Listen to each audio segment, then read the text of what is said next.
RTV app వార్తల్ని క్షణాల్లో చదివే అవకాశం ఉంటుంది. ఒక న్యూస్ పేపర్, ఒక టెలివిజన్ ఛానల్ మీ చేతుల్లో ఎప్పుడూ ఉంటాయి.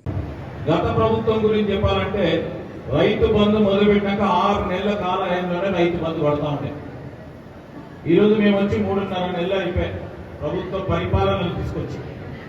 అయినా ఇబ్బందికరమైన ఆర్థిక వ్యవస్థ ఉన్న రైతులకు ఇచ్చిన హామీని ముందుకు తీసుకెళ్లే కార్యక్రమం మన ముఖ్యమంత్రి గారు చెప్పిన ఆగస్టు 15 లోపల మొత్తం రైతుకు సంబంధించిన రుణమాఫీ చేస్తాము.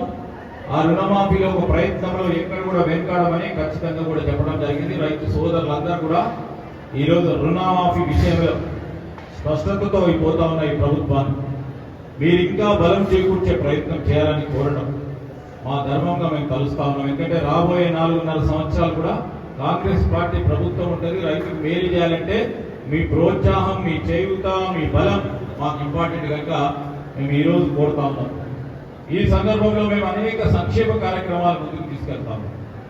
ఆ కార్యాచరణలో, ఆ కార్యక్రమంలో ఈరోజు మనకు సంబంధించి ధరణిలో ఉన్న ఇబ్బందులను అధిగమించే ప్రయత్న భాగంలోనే ఈరోజు ఎక్కడ ఇబ్బంది రాకూడదు, ఒకరి భూమి ఇంకొకరికి చేసే ప్రయత్నంలో అనేక ఇబ్బందులు జరిగినాయి. గత ప్రభుత్వంలో అనేక తప్పులు జరిగినాయి. ఆ తప్పులను సవరణ చేయాలనే బాధ్యతతో ఈరోజు ధరణి తీసేస్తామన్నాం.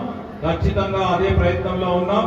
అసలు సిసలైన పట్టాదారుడికి, అసలు సిసలైన ఈరోజు భూమి హక్కులు ఉన్న వారికే భూమి చెందే విధంగా ఈరోజు ధరణి కార్యక్రమం కూడా ముందుకు సాగుతాం. ఇవన్నీ మా బాధ్యత, మా ప్రయత్నం. ఆ ప్రయత్నంలోనే మేము మొత్తం తిరుగుతా ఉన్నాం. ఈరోజు మా రైతు సోదరులను కూడా కోరుతా ఉన్నాం, మా ప్రోత్సాహం, మీ ప్రోత్సాహం మాకు కావాలి. బాధ్యతను మరింత పెంచే ఒక అవకాశం ఇవ్వండి మరింత. ఆ ప్రయత్నంలోనే మేము ముందుకు సాగుతా ఉన్న తరుణంలో మేమందరం కూడా ఇక్కడికి వచ్చి రైతు సోదరులకు మేలు చేసే ప్రభుత్వం ఇది. మీరు చెప్పే ప్రతి సలహా సూచనలు తప్పకుండా తీసుకొని ముందుకెళ్లే ప్రయత్నం చేస్తామని మీ అందరూ కూడా మనవి చేస్తా ఉన్నాను. నేను ఈరోజు ఈ సందర్భంలో ప్రత్యేకంగా మరి ఎఫ్పిఓకు సంబంధించి అనేక సందర్భాల్లో మా రైతులకు అక్కడ చెప్తా ఉంటాం. చాలా మంది రిసెప్టివ్గా ఉంటారు. కానీ మీ ఇలాంటి వాళ్ళని చూస్తే నాకు కూడా ఎంకరేజ్మెంట్ గా నేను రేపు పొద్దున పోయి ఇక్కడ పోయి ఎఫ్పిఓలు ఇక్కడ బాగా పనిచేస్తా ఉన్నాయి. మరిన్ని వీడియోస్ కోసం ఛానల్ ని సబ్స్క్రైబ్ చేయండి. లేటెస్ట్ అప్డేట్స్ కోసం వాట్సాప్ ఛానల్ ని ఫాలో చేయండి. అండ్ లింక్ డిస్క్రిప్షన్ లో ఉంది.